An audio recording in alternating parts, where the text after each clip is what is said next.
ሰላም ጤና ይስጥልኝ ውድ የቻናላችን ቤተሰቦች እንደምን አላችሁ? የክላሲክ አርሰናል ነው። ትላንት በኤምሬትስ ስታዲየም ያየነው ጨዋታ ዝም ብሎ የሊግ ጨዋታ አልነበረም። ይልቁንም አርሰናል ለተቀናቃኞቹ ያስተላልፈው ጠንካራ የሆነ እኛ ለዋንጫ ዝግጁ ነን የሚል መልእክት እንጂ በተከታታይ 11 ጨዋታን አሸንፎ የመጣው አስቶን ቪላን 4-1 በሆነ ሰፊ ውጤት መሸኘት ቀላል ስራ አይደለም። አርሰናል እንዴት በሁለተኛው አጋማሽ ቪላን አፈራረሰው? የጋብሪኤል ማጋሌሽ መመለስ ምን ለወጠ? እና ደግሞ አርቴታ ለፔፕ ጋርዲዮላ ምን አይነት የቤት ስራ ሰጠው? በዛሬ ቪዲዮአችን ከዚህ ታላቅ ጨዋታ የተማርናቸው 7 ዋና ዋና ነጥቦችን በዝርዝር እንመለከታለን። እስከ ፕሮግራሙ ፍጻሜ ድረስ አብራችሁን ቆዩ ስል በአክብሮት እጠይቃለሁ። ለዚህ ቻናል አዲስ ከሆናችሁ ሰብስክራይብ ማድረግም እንዳትረሱ። የመጀመሪያ የሚሆነው እንግዲህ የአርሰናል የአሸናፊነት ስነ ልቦናና ብስለት መጠናከር ነበር። በትናንትናው ጨዋታ ያየነው አርሰናል ካለፉት 2 የውድድር ዓመታት ትልቅ ትምህርት እንደወሰደ በዚህ ጨዋታ በተግባር አሳይቷል።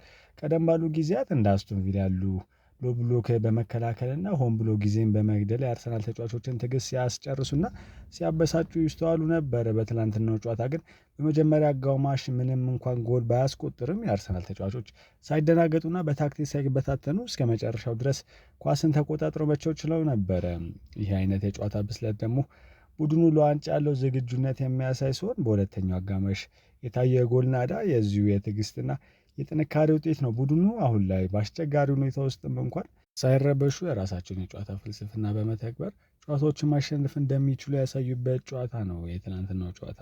ሌላው በትላንትና ጨዋታ ላይ ያስተዋልነው ነገር የጋብሪኤል ማጋሌሽ ወደ ሜዳ መመለስ ያለው ዘርፈ ብዙ ፋይዳ ነው። ለተከታታይ 2 ወራት ያህል በጉዳት ምክንያት ከሜዳ ርቆ የነበረው ብራዚላዊ ተከላካይ ጋብሪኤል ማጋሌሽ ወደ ቋሚ አሰላለፍ መመለሱ ለአርሰናል የጀርባ አጥንት መሆኑ በድጋሚ ያስመስክሯል። ጋብሪኤል በጨዋታው ላይ የአስቶን ቪላን አጥቂ የሆነው ኦሌ ዋትኪንስን ሙሉ በሙሉ በማቆም ከጨዋታው ውጪ ከማድረጉም ባለፈ የቡድኑ የተከላካይ ክፍል በድፍረት ሲመራ ነበር። በ48ኛ ደቂቃ ላይም ከማዕዘን ምት የተሻማ ኳስን በግንባሩ በመቅጨት ያስቆጠረው ጎል ደግሞ ጨዋታውን የቀየረ አጋጣሚ ነበር። የእርሱ መኖር የተከላካይ ክፍሉ ላይ የነበረው የመዘናጋት ክፍተት ከመድፈኑም በላይ ቡድኑ በቆሙ ኳሶች ላይ ያለው የአየር ላይ የበላይነት ወይም ደግሞ ኤሪያል ዶሚናንስ በሚገባ እንዲጠቀም አስችሎታል። ከትላንትና ጨዋታ የተረዳው ነው ሶስተኛ ነገር እንግዲህ ኒኮላስ ጆቨርና የአርሰናል አስፈሪ የቆሙ ኳሶች ታክቲክ ነው። የአርሰናል የቆሙ ኳሶች አሰልጣኝ የሆነው ኒኮላስ ጆቨር የሚሰራው ስራ አሁንም በሊጉ እጅግ አስፈሪ መሳሪያ ሆኖ ቀጥሏል። አርሰናል በዚህ ጨዋታ ያስቆጠረው የመጀመሪያ ጎል በድጋሚ የተገኘችው ከማዕዘን ምት በመሆኑ ቡድኑ በቆሙ ኳሶች ላይ ያለው ልዩ ብቃትን ያሳያል። በታሪክ ለሁለተኛ ጊዜ በተከታታይ የካላንደር ዓመታት ከ20 በላይ የቆሙ ኳሶች ጎሎችን ማስቆጠር መቻላቸው ድንገተኛ ሲሆን የታቀደበት ስራ መሆኑን ያረጋግጣል። ይህ ታክቲክ በተለይ ተጋጣሚ ቡድኖች የሜዳውን ክፍተት ዘግተው በሚከላከሉበት ወቅት እንደ ቁልፍ የሚያገለግል ሲሆን አርሰናል በሊጉ ካሉ ሌሎች ቡድኖች ልዩ የሚያደርገው ዋነኛ ጥንካሬ ሆኗል። ሌላው በአራተኝነት የትላንትና ጨዋታ ያስመለከተን ነገር የተጫዋቾች ጥልቀትና የዙቢሜንዲ ብቃትን ነው።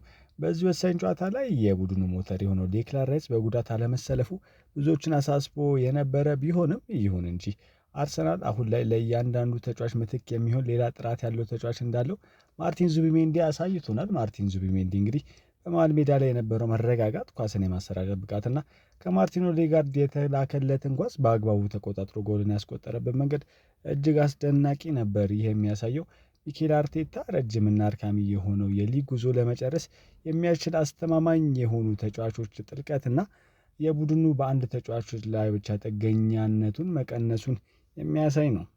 በአምስተኝነት እንግዲህ በትላንትናው ጨዋታ የተመለከትነው ነገር የጋብሪኤል ጀሱስ ወሳኝ ተቀያሪ የመሆን ሚና ነው። ጋብሪኤል ጀሱስ ከቅርብ ጊዜ ወዲህ በጉዳትና በብቃት መውረድ ምክንያት ከቋሚ አሰላለፍ ቢወጣም በትላንትናው ጨዋታ ግን አሁንም ለአርሰናል ወሳኝ ተጫዋች መሆኑ በሚያስደንቅ ሁኔታ አስመስክሯል። ከተቀያሪ ወንበር ተነስቶ ወደ ሜዳ በገባ በ55 ሰከንዶች ውስጥ ነው ከሳጥኖች አክርሮ በመምታት ጎልን ማስቆጠር የቻለው። ጄሱስ በሜዳ ላይ ያለው ጉልበት እና ተከላካዮችን የማወቅ ብቃቱ ጨዋታዎች በሚከብዱበት ወቅት ለቡድኑ ትልቅ እገዛ ሊያደርግ እንደሚችል ታይቷል። ይህ ለቡድኑ ተጨማሪ አማራጭ የሚሰጥ ሲሆን በተለይ ደግሞ ጨዋታዎች በመገባደጃ ላይ ተቃራኒ ቡድኖች ሲደክሙ የጄሱስ መግባት ለአርሰናል ትልቅ ሲሳይ እንደሚሆን ይጠበቃል። በስድስተኛ ደረጃ ላይ በትላንትና ጨዋታ ላይ የተገነዘብነው ማርቲን ኦዴጋርድ እና የአርሰናል የፈጠራ ባለቤት መሆኑን ነው። ካፕቴን ማርቲን ኦዴጋርድ የጨዋታው ኮከብ ቢባል ማጋነን አይሆንም።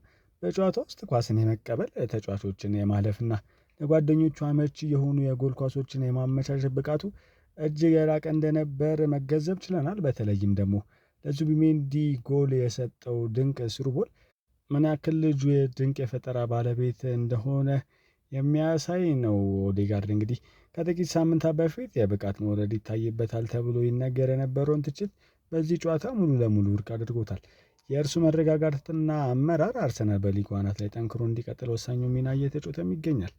ሌላውና የመጨረሻው የሚሆነው የ5 ነጥብ ልዩነትና ወደ 2026 የሚደረገው የዋንጫ ጉዞን ነው በትላንትናው ዕለት የተመለከትነው። ይህ ድል ለአርሰናል ከ3 ነጥብ በላይ ትርጉም አለው። 25ን በድል ማጠናቀቃቸው ብቻ ሳይሆን ከቅርብ ተከታያቸው ማንቸስተር ሲቲ ጋር ያለው የነጥብ ልዩነት ወደ 5 ማሳደጋቸው ለዋንጫ ያላቸው ጉጉትና ዝግጁነትን ያሳያል።